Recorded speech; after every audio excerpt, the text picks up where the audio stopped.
Hello, everyone, and welcome to another Noosphere podcast. I am your host, Nathan, aka The Mazer, and joining me today is Dan, aka Little Willy / Tiny Todger, I farted and it's stinky. and James, aka The Mad Magos. Ever reliable with that one, aren't you? Today we're taking a break from our rules overlords, James Workshop, and talking about our favorite models. Although we'll be back with the usual shit with Chapter Approved 2022, which has been screeched and raged and tilled until it's devoid of any nutrition on Reddit and various other platforms. So we'll be talking about that next Sunday even. Because there's quite a lot to go through: new missions, new secondaries, new faction secondaries for the shitty 8th edition codexes, and some points drops, most of which fucking suck, except for Necrons, Dan's favorite faction. But we'll cover that next week. Today, without further ado, we'll jump into our favorite models. If you would like to support the channel, you can join us over on the Discord. The link's in the description below and on the ticket on the screen. If you'd like to support us financially and join Alistair, our grand leader of the Merchants Guild, you can join us at patreon.com/lightning assault. And if you would like your stuff painted, you can go to fiverr.com/manmagospaints and have it painted by our venerable painter, James. And you can find us on Facebook at facebook.com/lightning assault. Anyway. And on Instagram. Oh, yeah, shit, we're on Instagram. I think it's at Lightning Assault YT for YouTube. It is. That is. Do we have all of the links in the description? I have forgotten to put the Instagram link in the description. I'll have to add that to our settings for uploads. I'll do that tonight. We will be posting images of sort of pre-game preparations and stuff like that over on Instagram and Facebook, so you can sort of catch a glance of what we'll be doing before it happens. And if you're really lucky, you might just find a dick pic. If you're really lucky. Only for a few seconds. For a few seconds before it gets banned. And the channel gets banned. Now, I would like to start with James, because James picked something really fucking weird, and I'd like him to explain it, please. So, James, you have two models that you pick. So we're talking about models we love both for aesthetic and rules reasons. So some of us have one model, some of us have three, some of us have two, depending on sort of aesthetics and rules. James has two, one for aesthetics and one for rules. I'm going to start with the aesthetics because the man's a banana. James, you picked a fucking building that's not released yet. Explain. Right, I did. Okay, so just to keep this really simple, why, really James? Brief, I actually do love some of the terrain in general that Warhammer knocks out. I mean, there's the iconic the Dark Angels Fortress of Redemption, the GSC Tectonic Frag Drill, which I was really disappointed wasn't actually in the Codex and doesn't seem to have any rules. It's just a piece of terrain now. And then in the Warhammer community, there was a post went up a few days ago for effectively an Imperial Outpost bunker complex. Now, this thing comes with the old intact Riser Ruins STC building, and then has two brand new kits, one of which is a bunker of sorts. And then you've got a comms relay tower type shenanigans, which is two tall buildings, one with a big radar dish on. I actually really love this. I just looked at it and I instantly thought Dawn of War 1 Imperial building, something between one of the Space Marine thing, yeah, something between the Space Marine, probably more akin towards the Imperial Guard, the barracks, barracks Storts HQ thing. And every time I've ever spoken to anybody about terrain and mentioned like Dawn of War, if they've played it, they actually nine times out of 10 they said they'd love to see the Dawn of War style buildings as actual terrain. The thing I always found a bit weird about the Imperial Guard HQ from Dawn of War, and let me just make a new slide on this PowerPoint, and I'll paste an image in the slide. 1 second. It looks like a penis. It looks like a hell penis. yeah, dude! It's a short, thick chody penis. Hang on, for some reason I can't see That's this. bonus One points, second, though, right? let me update. There we go. I think we need more phallus-shaped buildings in 40k, if anything. There you go. It Can you looks see it like a now? Can you penis. see that big dick energy? A big shawarma. What, the two little balls hanging down Yeah, at the little bottom tiny at the front? balls, big old chode. Somehow I don't think All right, they'll yes, print that. okay, yes, Anyway, okay. back to I the still other think shit it's cool. building. Yes. Big So, like I square said, balls. this is the nearest thing I've seen to that kind of aesthetic, and I really, really, really hope going forward that this kit is quite popular. I think if I get the opportunity and I can afford it, I'll buy one. And I'd like to see an ongoing trend with this style of building. It's a step in the right direction in that a thing I find with a lot of Games Workshop terrain is it's completely useless. It's not a decent enough size building or a solid enough object to be able to give any rules, like the vents, the pipes, the admech generator, and all those weird things. Those brown walls that are like 1 inch tall, but only like 2 inches long, and they're like in a cross shape. Like they're more like scattered terrain that you can't really give rules to because it's so small and has such a little effect on the board. Their ruins are really good. The big old Imperial ruins, they're great. But they went through this phase of making a lot of terrain that wasn't actually sort of useful in a rules sense. So at least this is actually a piece of physical line of sight blocking terrain building that you can give a very sort of rules to. I think Yeah, the best metal ones boxes. It's a metal fucking box have been this one, and also the the Fortress of Redemption. I do like the Fortress of Redemption. You could argue that that's a good line of sight blocking piece of terrain. And bear in mind that most of the kits, I want to say, like the Fortress of Redemption, were pre-9th anyway. Well, the Fortress of Redemption actually has rules to be included in a list, though. Yes, it does. And so do these. And I'm just frantically... no, they have rules for Crusade. That's it. They don't have rules to be included in your army. They only have rules for Crusade. This is just terrain. The Fortress of Redemption is an actual unaligned fortress. Yeah, it's like a... well, it can be treated as neutral or as... is it a bastion it's called? It's unaligned fortress. Yes. bizarre. And you can either use it where it's ruined and it's not, or you can use it where you get access to the missile launcher and the heavy bolters that are supposedly attached that nobody ever sticks on. But again, like I say, it's going in the right direction. I'm a little bit disappointed actually what you said with the rules, because some of them were really cool. Like if you stick a HQ character next to the big satellite dish comms relay thing, you can gain like extra, well, I suppose the equivalent to secondary points. I'm trying to find it now and I can't bloody... Yeah, it's the rules are definitely only for Crusade, because it would be broken otherwise. It would just mess up the game a lot if it were sort of... See, I would argue that you could... I get it's an Imperial style building, but like, could you not just make it a neutral one and include it in your games if you wanted to? Not in Grand Tournament packs, no. No, okay. You could include it as just a line of sight blocking piece of terrain, but you wouldn't be able to add the rules to a matched play game. Right. Well, I think that's a little bit disappointing. I think that's a little bit of oversight. I think you could make that just a standard piece of terrain in your games. Granted, okay, if you're taking it to like being heavily into the tournament scene, I totally understand. Yes, because then you'd need to buy one for every fucking table.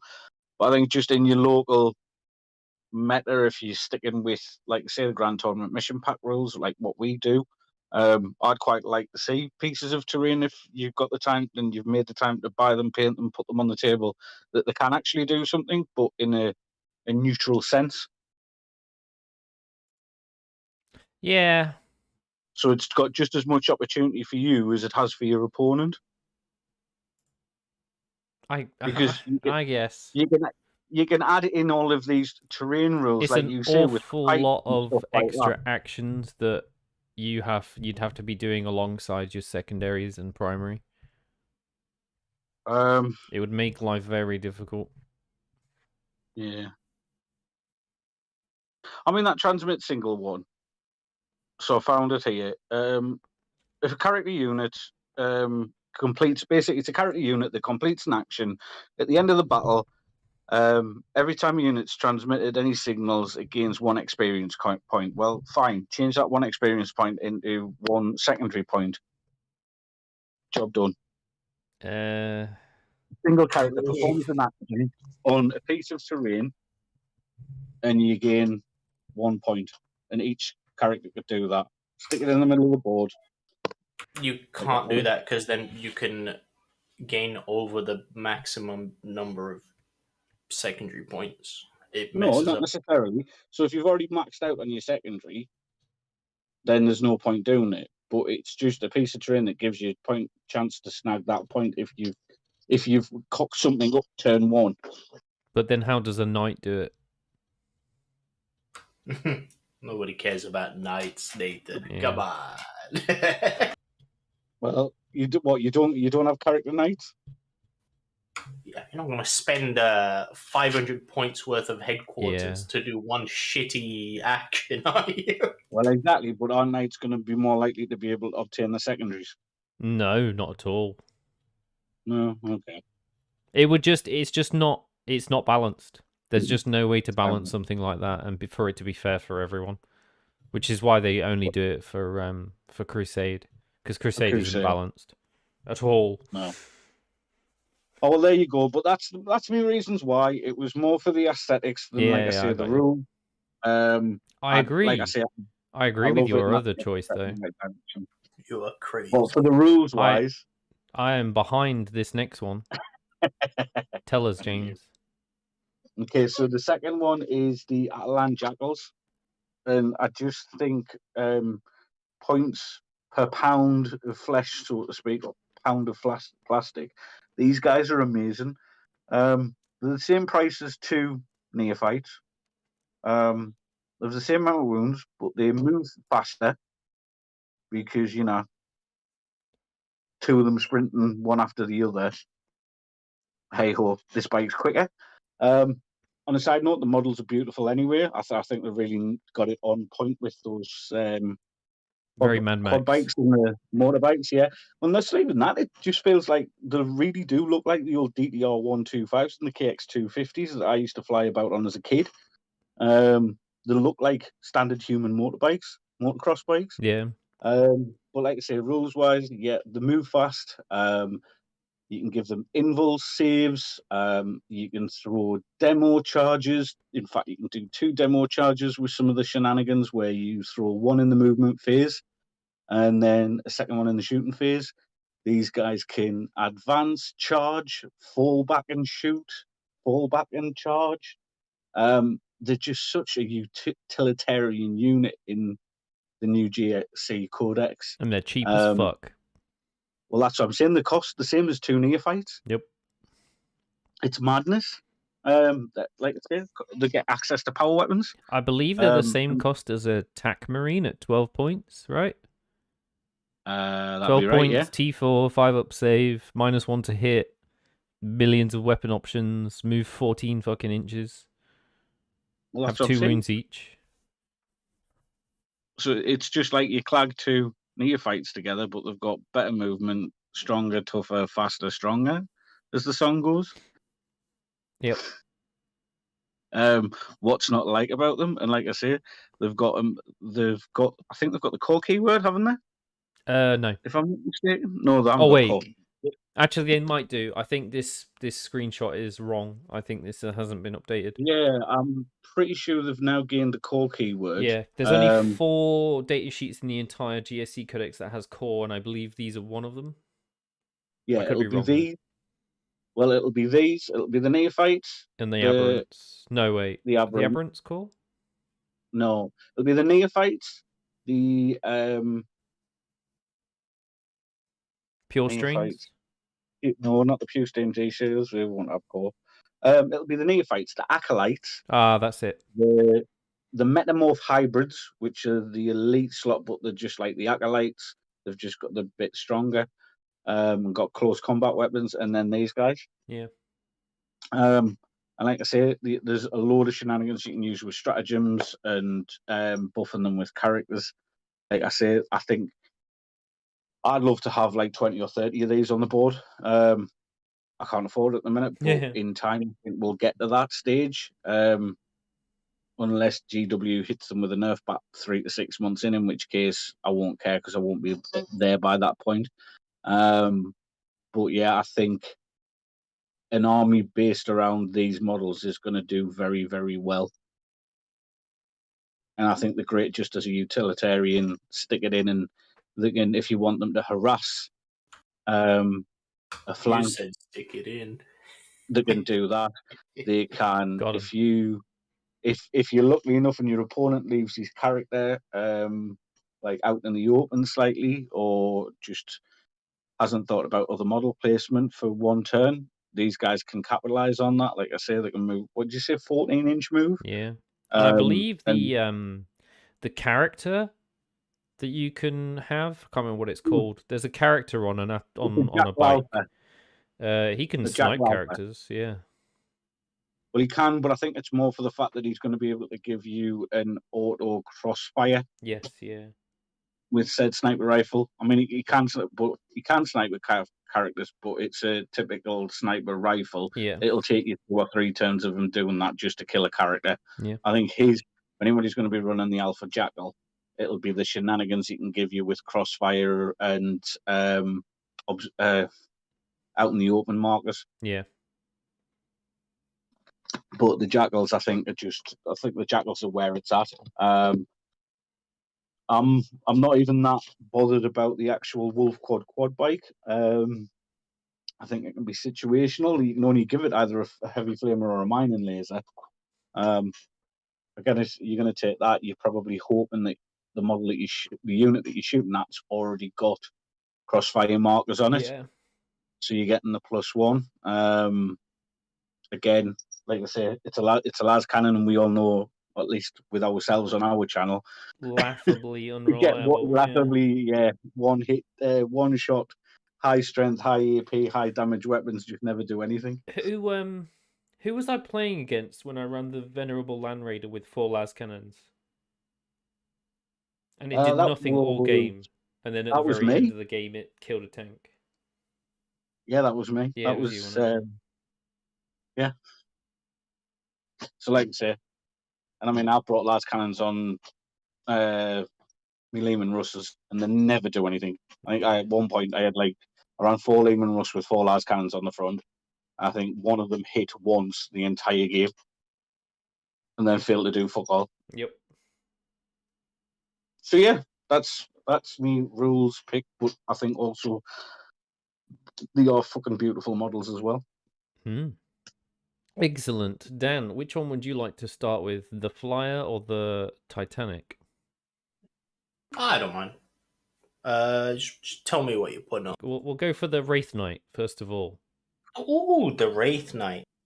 Okay, I can talk about the Wraith Night. Obviously, this is a pick mainly for aesthetic reasons. Though with the upcoming leaked changes to its rules, it might see some play rules wise. I don't know, it's going to be interesting. But this is definitely just I can't. I don't know what you want me to say. Look at it. It's got curves. 10 out of 10. It's a 10 out of 10 model. I'm a huge fan of just the Eldar aesthetic in general. Eldar, Dark Eldar, Harlequins. They're just pleasing to my eyes, I guess.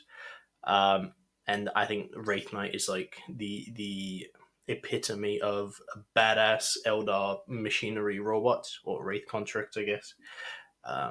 The little dudes, the Wraith Lords and Wraith Guards, are also pretty sweet. They're just little baby versions of it. But the Wraith Knight itself, I think, is just probably one of the coolest models they've released for Eldar. I'm looking forward to seeing what they're doing with the new Aspect Warriors. We've seen the Dark Reapers, which I think they're pretty cool. They've been memed on a lot for their goofy little faces. Yeah. But, I think they're pretty good. Little Lego heads. But no, To be fair, mate, go ahead. I was just going to say, to be fair, they really are. I mean, the ones where they don't have the Lego heads are really nice. But yeah, I think they're pretty cool. I mean, their rules are fucking amazing. Let's not dally. Yeah, no. We'll see. We don't know what their new rules are like. I don't think the new rules for them have been spoiled, but they are single-handedly propping up the entire Craft Lords Codex and Harlequins. So, yeah, that's true. I mean, I hope they keep them as they are. I like that you have this weird artillery troop unit that's like, I don't know. They're super squishy, but it's a glass cannon kind of unit. So if you play them well, they're more like a glass howitzer. Yes, they're pretty good. But the Wraith Knight is pretty cool. I have one myself, which I'm in the process of sort of finishing up painting. In terms of loadout, it's quite peculiar, but I think that's mainly because of the 8th edition rules that it still has. Yeah. It will be changed a lot in 9th when the codex drops. But currently it doesn't have a baseline invulnerable save. So if you want an invuln, you have to take the scatter shield on it, which takes the... If you take the scatter shield, you have to pick one of the 2 other weapons. Yeah. So you either take 2 big lance weapons, or scatter shield and sword, and scatter shield and what's called a sun cannon. Right. Which is odd. In 9th edition is going to have a baseline 5-up invuln, and the scatter shield is going to make it a 4-up. And if the rules stay the same, where if you pick the scatter shield, you have to pick one of the other weapons. I think it'll be interesting. It'll make it very interesting as this melee behemoth, right? If you think about it, with a sword, you got a 4-up invuln model that is also -1 to damage, toughness 8, 24 wounds, just like charging at you. That's how it should be, though. That puts it sort of on par with a knight, which is what it should be. It's in melee, it will absolutely wreck a knight. Oh, just because he has a 4-up invuln baseline. And you should be able to chop a knight up with its big boy wraith sword quite easily. I think it's just a beautiful, elegant model. I can't say anything more about it. It's pretty cool. And I think if the wraith constructs also get the weird rule that apparently Eldar are going to get, which is the move, shoot, move, it's going to be very interesting with the melee, because even with sword and shields, it still has the little shorter cannons, so it'll still be able to move. But I don't know if it gets that rule or not. I don't think that's been confirmed yet. But if it does, that would be pretty spicy. That would be funny. It will be. Yeah, I think it's just a cool model. I think we played it in one of our games. And we did, yeah. Probably one of our most popular videos. Second most popular video, actually. Ate shit and died, but it did kill some. It did some damage. I mean, I ran it with the sun cannon, which is just like anti-elite infantry weapons. But it just died to literally just Necrons. It's just warrior. But it was cool. I got to put it on the battlefield. That was nice. Love this What was that? I was going to say, I love this representation in Dawn of War 3, the intro video. Oh, yeah, where it cuts Imperial Knight clean in half. As it should be. It's such a shame about that game. The intro video was just exactly what Games Workshop should be producing in terms of animations, like that kind of quality. But the game sucked balls, and Games Workshop just didn't do anything that like that. Yeah, I mean, the problem with Games Workshop is they're just whoring out their IP. Right? Yeah, pretty it's much. Not like they have the in-house development, so they don't really have. I don't think they control that much in terms of what comes out. No. Because, my God, there's been some good games, and some absolute dog shit with the IP. So a lot of mobile titles and stuff like that. yeah, it's a lot of shit. So they do like to parade the if cash they're making cow. that bank, though, they don't care. Yeah, they do whore out the poor IP. Yeah. Anyway, your other model, the mighty bomber, the Boomba, ooh, the yes. Roomba. Roomba. Again, it's I think that's just for me. I just love the aesthetic of the Eldar, right? It's lots of curves, turning into sort of sharp points and stuff like that. And to me, that's really aesthetically pleasing. And this is a model that I've used a lot in my Drukhari lists. In fact, it's been in every Drukhari list I've played. A, because I love the model, and B, it's got some cool rules. It's got a cool rule. And there was some really weird stuff you can do with it rules-wise, in terms of gaining victory points. Yeah. One of the things. So its sort of main attraction in terms of rules is the Void Raven, the Void Bomb it drops. So after you move, if you move over units, you can drop a bomb on them, and it does a crap load of mortal wounds. But you can do it only once a turn. What people used to do is bring 2 to 3 Void Raven bombers. Turn 1, they move over stuff, drop the bomb, but they move off the table, right? Yeah, all right. Yeah. Take them off the table. And they also pick the secondary to the last, making sure that the Void Raven bomber is the most expensive unit in their army. Yep. So it's guaranteed Not 15 frustrating points. at all. They just drop 3 nukes on your head and then peace out. They also have like a remarkable number of weapon profiles for every kind of target. Yeah, they got the spicy little missile racks. So yeah, you get to pick, and they got two big cannons as well. And I think now it's probably ran with mainly the Void Lance. Yeah, the better Dark Lances. I think it's called Void Lance. It's what las cannons are supposed to be. 9-4 D3+3. Yeah, it's scary. That shit blast. Even the dark side profile is pretty scary. 8-4 2, but with all the -1 damage, it's a dead meme. Yeah, it's true. It's again, but against certain things, it's pretty good. Yeah. But usually you run Void Lance. It's one of the few flyers that has a 5-up inborn as well.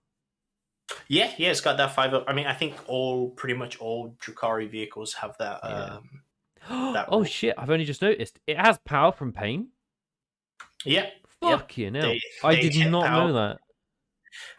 Everything in Drukhari gets power from pain. It's like army wide rule. But yeah, it's pretty good. And it looks rad. It does. Especially in your bone white color. Yeah. Oh, speaking about the bone white color, that's probably gonna go the way of the dodo. I don't know. I think at the moment, I don't know where I'm in the Drukhari army. It's constantly on my mind, and yet I don't know what to do with it. They're getting changed. It seems like every other month. They're struggling to strike a balance. Yeah. Because there's too many good units in the codex. Yeah. And every time they nerf something, the player base goes, okay, we'll use this instead. Just use this other good model. It's weird because every time they're almost doing the right thing. When you bring nerfs to a codex, you should also bring buffs to the same codex to encourage people to use under sort of valued or whatever sort of poorly costed models. So when they nerfed Drukhari, they rightly buffed other units to bring them in line, but I think they done accidentally diddled the the pointing and yeah. Yeah, I mean, everyone used to play the witch coats, so they nerfed the witch coats, but gave the tiniest sort of breadcrumb buff to. Well, no, when 9th edition first came out, everyone used to play covens, right? Yes. With the put liquefiers on everything, Yep. put on racks, Dark liquefiers Technomans. on racks, dark technomancers, liquefier guns, put them in fucking transports, and everything gets melted all the time because you could take like 3 liquefiers, I believe, or 2 liquefiers per unit of 5. So yeah, you just literally just play fucking GTA drive-bys, just melting everything in sight with liquefier guns. Then they went, Dark Technomancer works on everything but liquefier guns, which basically killed that entire sub-faction. Like, Custom Coven's dead. I think people still play with, like, was it not the Talos pain engines, the other pain engines, the Rat. Kronos. No, the Kronos. Because they get, like, a weird flamer. But it's kind of shitty. So people went, okay, we'll just play witch courts. They're kind of busted. And they went, can't have witch courts. Too much fun. For good reason. They were a bit spicy. They were like NutriBullet blenders. They put were models in them and it turns them to paste. Yep. Except for Necrons. Yes. Necrons just beat my ass. It was annoying. I chalked that down to Robert having mad rolls. Yeah. With resurrection protocols and stuff. It was funny. Like 100 odd attacks into a unit of 20 Necrons and they just didn't die. It's like, okay. But with that nerf, they went, oh, here's a little crumb. Here's a points decrease on grotesques and Talos. And people went, all right, I get to play grotesque and Talos. We thick city now. Yeah, it's like, all right. Artists of flesh, everything, damage reduction, happy days. Yeah. It's just, So now, inevitably, they're going to get nerfed with point increases in some shape or form. And I honestly couldn't guess what people will do next with Drukhari. I don't know. Like, hopefully some balanced list. The thing with tournament lists, right, is that the second people find mathematically what's the most efficient model, right, they just get spammed. Yep. And it's annoying. Like, that's what people did with AdMech, right? Yep. With their infantry guys. Lol, 120 troops. Yeah, mass troops, 1 billion copters in every detachment. Yeah, and that's what people are doing with Drukhari now. Like 80 racks, dude, in an army. It's like, okay. It was the same with orcs as well. Oh, what's that? We've got out of line of sight shooting that can move 12 inches or whatever it is. We'll take 18. Thank you very much. Yeah, sorry, we took a hell of a detour here. Anyway, Void Raber Bomber, look at that thing. It looks fucking amazing. The cockpit, that's got like a glass panel on top and a glass panel on bottom under, as well, yeah. Which is really cool. It's got the bomb underneath. 10 out of 10 model, love it. It's really fun to play on the tabletop. Still probably run one in my list just because it's cool as hell and I love the model. Style. 10 out of 10. Wow. Mortal wounds. Style points here. Now, you and I both had the same model because I only picked one model. Yeah, dude. Can I just say something very quickly, though? Yeah. Particularly apt, seeing as how it's dark. Get me words out. Help us out. Bloody Dark Eldar? Drukhari? Drukhari, Dark Eldar, yeah. It looks like a penis where the balls have been splayed out. God damn it, man. Why you gotta be like that? Yeah. It looks like a chastity belt for Drukhari. Hell yeah, dude. That's except the pointy end goes up the rear. I feel like it could also like double up as a batarang. Like I bet if you pick it up by the cuff and throw it at someone, it would come back. Probably end up in their eyes. Yeah, it's pretty good. I like it. Multi-purpose models. That's what we want. Anyway, so the next model, both me and Dan chose. So I'll let Dan go through his process first before I go through mine. So the next model that both me and Dan chose, I chose this for both looks and rules. I don't know what Dan chose this for, but it is Basically. our Lord and Savior Mortarian. Oh, I love Mortarian. I think it's just cool, and it's Big boy. the reason I keep wanting to get back into Death Guard. Trying to find my words here. I'm blushing. I'm starstruck just looking at him. It's just whoo. No, just obviously Mortarian, leader of the Primarch of the Death Guard. It's just an amazing model. I think it's, for me personally, it's the most intricate and hands down amazing sculpt that Games Workshop has come out with in all of their IPs. It's just ridiculous how much amazing detail he has. I've been fortunate enough to paint one, which I sold. I've learned a lot painting it. Lots of interesting techniques. I painted it a few years back, and yeah, it was just a really awesome experience. I learned a lot. Duncan, when he still worked for Games Workshop, they had an awesome tutorial video on how to paint him, which was really good. So yeah, it's just an awesome model. And then on the tabletop, he was a monster, and in 9th edition, he's still an absolute beast. If you're taking him against like people that don't play competitive or are not very good at the game, you can probably solo their entire army if played right. Yeah, it's just an absolute monster. And yeah, it's just, I don't know what else to say. He's just amazing. I think all around feel goods. I think he is the perfect representation of a Demon Primarch on the tabletop in terms of modeling and rules, because they haven't made his body huge like, say, Be'lakor or the size of a knight, but they've made his profile huge like the size of a knight. So his body is just the normal size of a Demon Primarch.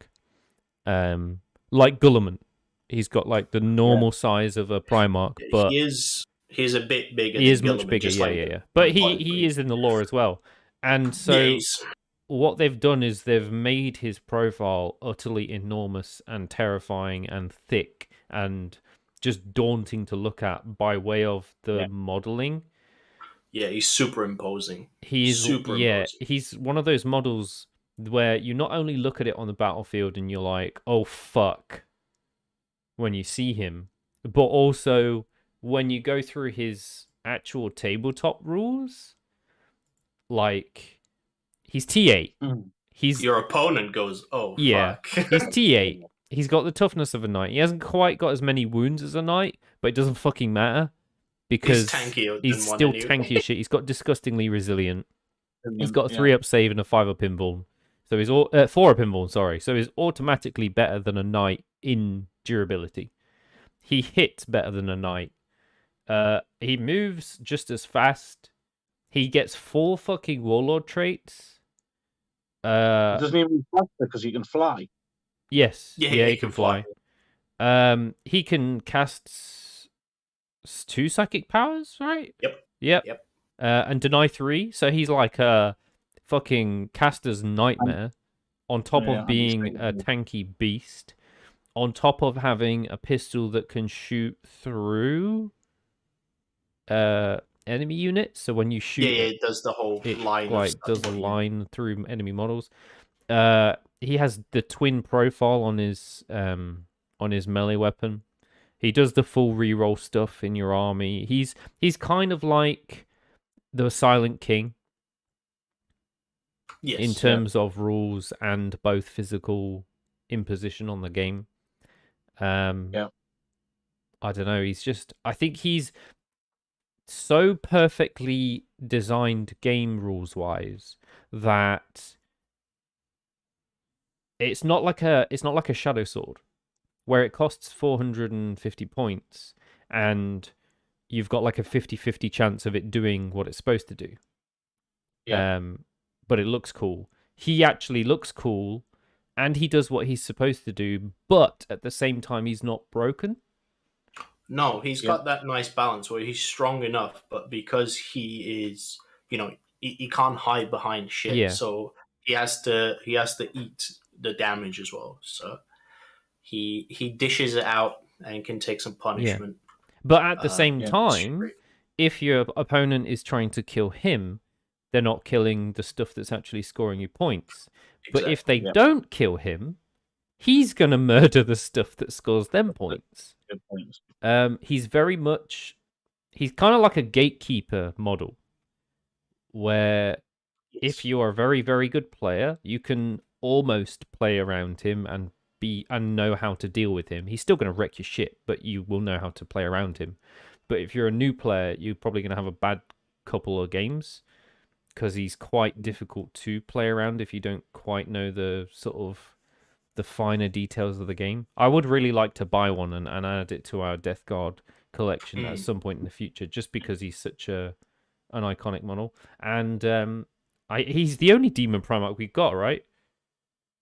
Yes, yeah. I mean, there's whispers in the void about Angron, yeah, and World Eaters, but we'll see. You've got Magnus. Oh yeah, shit! We got Magnus. Fucking hell, poor Magnus.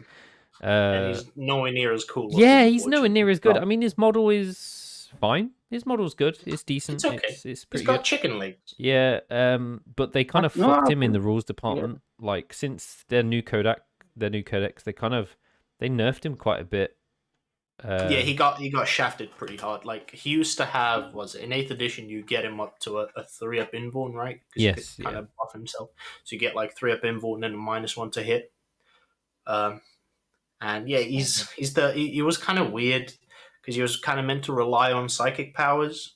But he kind of ended up using the psychic powers to like buff him. Warp time. Yeah, and he was, oddly enough, he was really mean in combat, right? Yeah. He had his little beat stick and he would beat the shit out of you. It was, what did they call it? Monster Mash? Where it was Magnus, Lord of Change, and the Slaanesh lady, was it? Yeah, it was, Magnus, Mortarian, the Lords of Change. Later on, people started tinkering with the Keeper's Secrets, but that was much, much later on. And then the list died shortly after because 9th edition came along and went, what? You want a soup? No, can't have that. And now you super can't soup. Which is, I think, it's going to be interesting when they do release the Chaos Demons Codex, because I know you were saying earlier, Nathan, that they're one of the factions that will be able to soup. But only with like the other demons, because they're all part of the same codex. And you kind of meant to. I'm wondering if they're gonna have separate codexes for each of. Nah. No. There's nowhere near enough models. No. It'll all be one codex. There's no reason. Like they have like 6 or 7 models, and it's not even that popular of a faction either. And it's not. It's Chaos Demons is just it's an odd one. It's a really strange faction at the moment. Propped up by some. It's propped up by Death Guard. Models. Every competitive Chaos Demon list includes a detachment of Death Guard. Yeah. And vice versa. Every competitive Death Guard list includes a detachment of Chaos Demons. So this new chapter approved has just fucked both armies completely. I just can't get, and without trying to sound negative, but like seriously, I just can't get my head around why, for example, haven't ported with the Chaos Demons, why they haven't ported some of the Age of Sigmar models over to Chaos Demons. They have all the Chaos Demon models from Age of Sigmar are playable in 40k. Are they? I believe so. Yeah. Which ones are you thinking? You might be thinking of the like Chaos Demon aligned factions. No, I'm thinking. So for Slaaneshi specifically, there's the big cart thing with the gluttony guy. Yeah, that's because they're not part of Chaos Demons. Those are part of the Hedonites of Slaanesh, aren't they? Are you talking about the chariot? No, he's talking Yeah, about. I'm talking about the guy, something of slovenliness or something. It's a big chariot thing with a guy that's just basically eating an awful lot. That's And a his head. Yeah, I know which one you mean. That's a head knights of head Slanesh. knight, right? That's not demons. And it's like the Slaneshi thing with the bull head, which again I think it's the head knights of Slanesh than those models, but I thought they looked quite. There was some demony looking ones in there. Yeah. Those are the weird. Um, I don't know why they've done that with Age of Sigmar, where you got the Like those head chaos knights, demons, Slanesh, but there is then you got demons, yeah. these factions that are like tied to the demons. They're like pseudo. Like I think they're meant to be sort of analogous to the Space Marines, Yeah. like the Death Guard and the Yeah, Thousand Suns, etc. But they're not. They're fucking they're not weird. quite there. No, I get what you mean, but again, I don't understand from like a sales point of view because the models are quite cool. Why they wouldn't write rules for 40k for them? Yeah. Maybe they will in But future. It's just not on That's the yeah, their guy. to-do list. Yeah, you're talking about Glutus or Scolian, Lord of yeah, Gluttony. Yeah, that's yeah, a and sick then model. it is a Just sick model. And then pink. the other one is the Slaneshi, and they do look like demons. Where there's a big guy and a little girl, if that makes sense. Oh And yeah. Celeste. They're playable in 40k. they're playable, are they? Yeah, All right, okay. yeah. Celeste is Um, they're pretty cool. yeah, like, Quite good at and again, rules wise, actually. so like all of the AdMech vehicles that are in 30k, like why haven't a selection of those been ported over to 40k? It's just missed sales It's time opportunity. to write rules. They wanna release Yeah, other codexes. It takes time and it's priorities as well. I would rather they made an Astra Militarum codex than ported more models into AdMech It's true. that already has a true. 9th edition codex. Yeah, okay. I can't argue with that. I can't. Maybe, like I said, it could be on the cards in for like a year, Yeah, 2 year, 3 years time. We don't know. fine. I mean, it will help them sell more kits because they'll be analogous across 2 games, and they're nice looking models, and I'm Exactly. sure people would love to include them. But it's just priorities, I guess. Yeah, I think the only Chaos Demony models or Slaneshi Demon models that are not available in 40k are the two new ones that they released The recently. characters, yeah, Dexessa Mm, and Sinessa, the Talon and right. yeah, Voice of Slanesh, which are Um, basically fancy Keeper of yeah. Secrets. You could sub them in yeah, because they're the same profile. Yeah. fair enough. But yeah, that's Um, that's it for our models of choice. Unless there's anything else anyone wants to add on top of all this. I don't know. There's just I think when we first talked about this, there was so many. Like I listed quite a few models because there's you just did. I personally love a lot of the sculpts that Games Workshop does. Yeah. A lot of I'm a big fan of a lot of the Drukari stuff. The Talos paint engine, huge fan of that model. Really cool. A bitch to paint, I but do really I do really love the neat Lord model. of Change, big bird boy. Oh yeah, Lord of Change is great. A well painted Lord of Change. Oof. Do you know what I'd love to see? I think when we're finished, I'm gonna scour the internet, see if I can actually find one. A Lord of Change painted up like Big Bird. I'm sure people have done that. There's got to be someone's done it out there. But that just made me laugh. I'm gonna say it.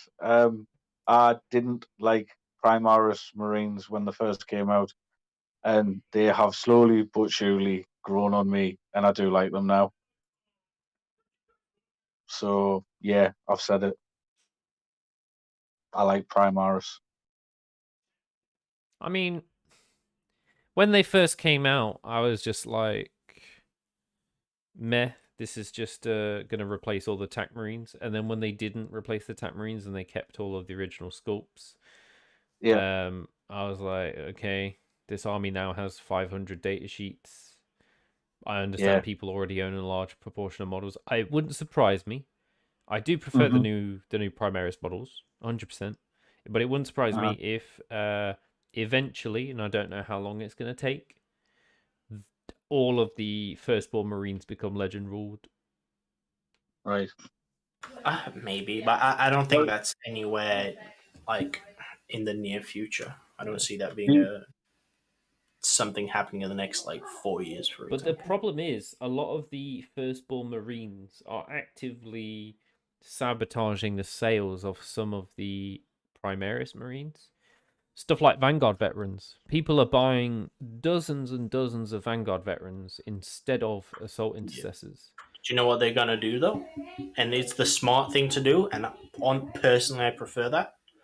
I know some people are gonna disagree, but that's just because I don't like the look of the old models. I can definitely see them making some new Primaris Marines that will sort of Fill pick the up same that role. role. Yep, 100%. Yeah. They would just replace them with things that fill the same role. Yeah. That will do it basically slightly better, Yep. probably. Scouts got So, nixed with the use of eliminators and stuff like that. yep.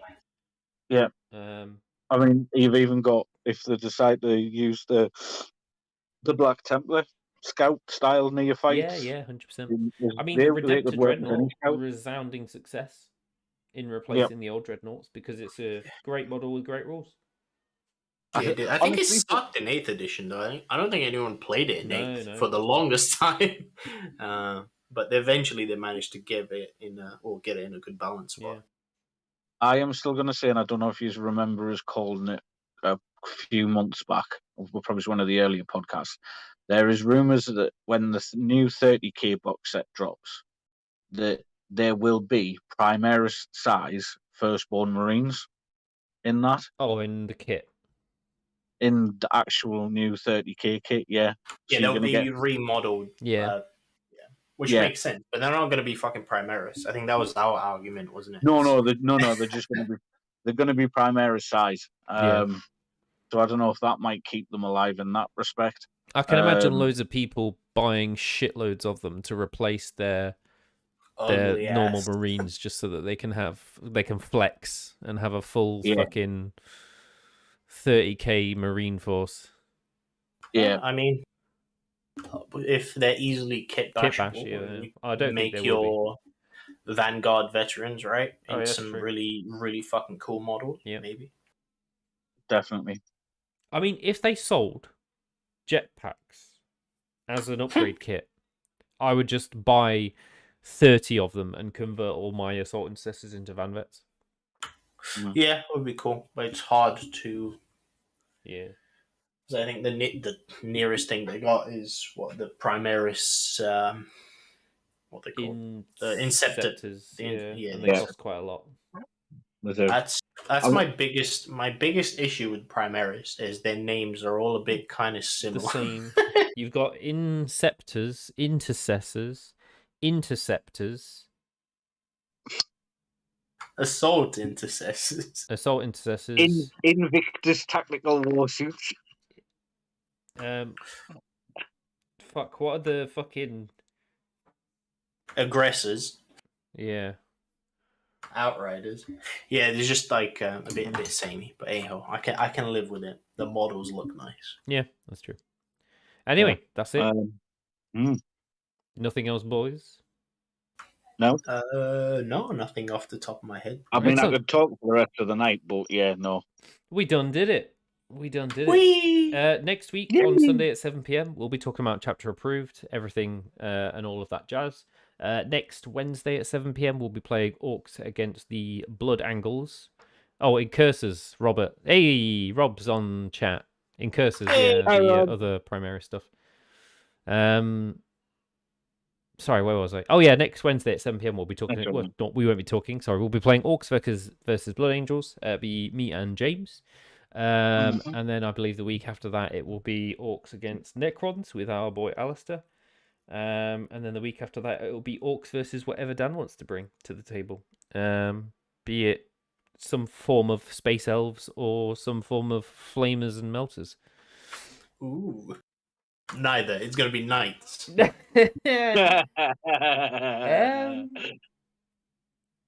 That sounds like a bad matchup. Yeah, beast snaggers will not only get +1 to hit, but they also have shitloads of stratagems dedicated to murdering knights specifically.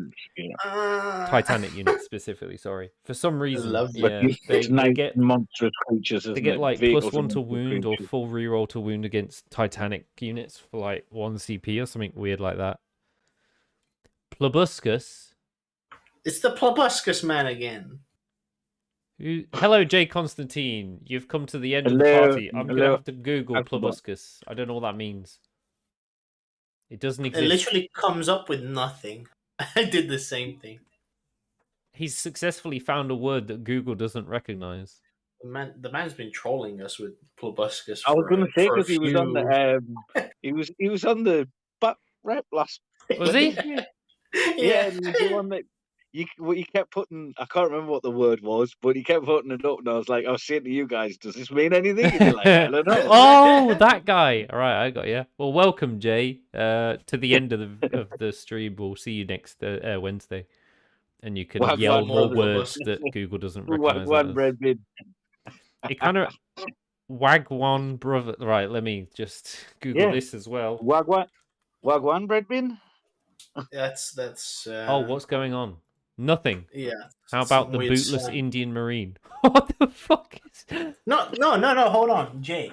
Tell us about the bootless Indian Marine. I'm interested now. I would also like to know what the bootless Indian Marine is. Tell us the story, Jay. Bootless Indian Marine. Is he talking about a model? I have no idea. I think we're being hard trolled here. No, But he said I'm Wagwan in for Brothers the is ride. what's going on. Yeah. I'm in for the story. To be I honest. think wanna know Bootless about the Indian Marine is a model. Like a RTB1 Yeah. Rogue Trading. Well, there was an Ultramarine that was half human, half elf. Wait, in Rogue what? Trader. In Rogue Trader, the original, there was a Marine, an Ultramarine that was one of the biggest psychers, best psychers in the galaxy, that was half human, half Eldar. That's a really murky lore territory. Honestly, it's Rogue Trader, like Rogue Trader Volume 1. Just like you had a female Space Marine in Rogue Trader Volume 1. What else spooky things did we have?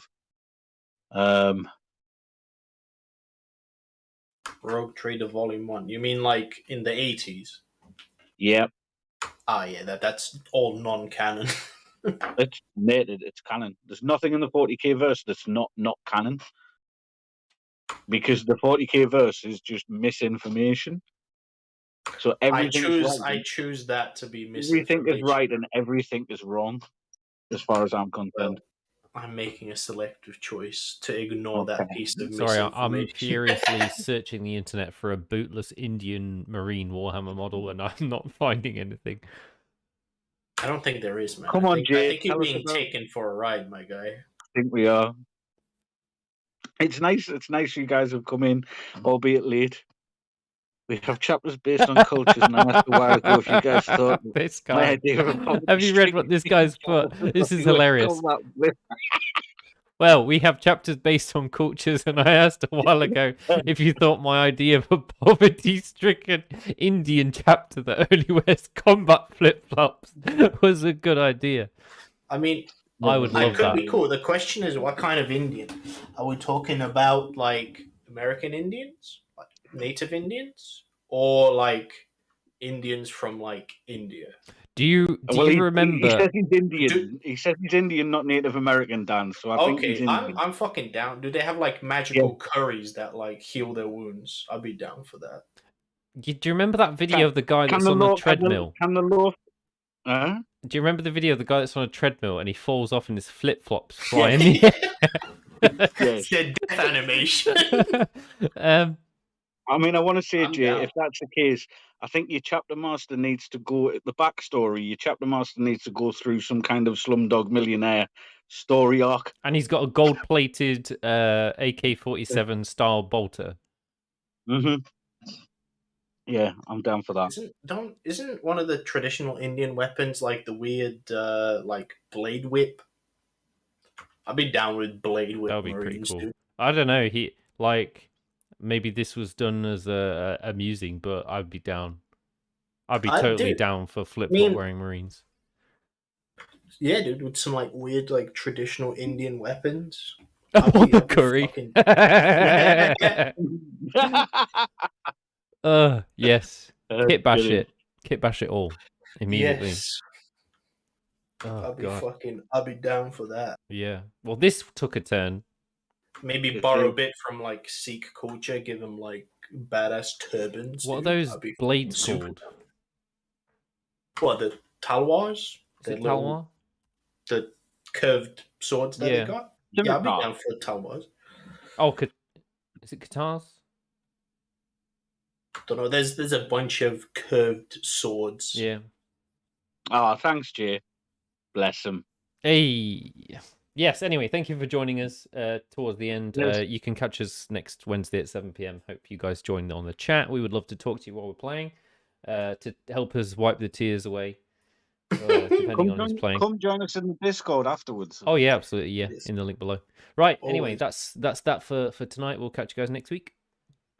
Take care. Good night. Was that? Bye.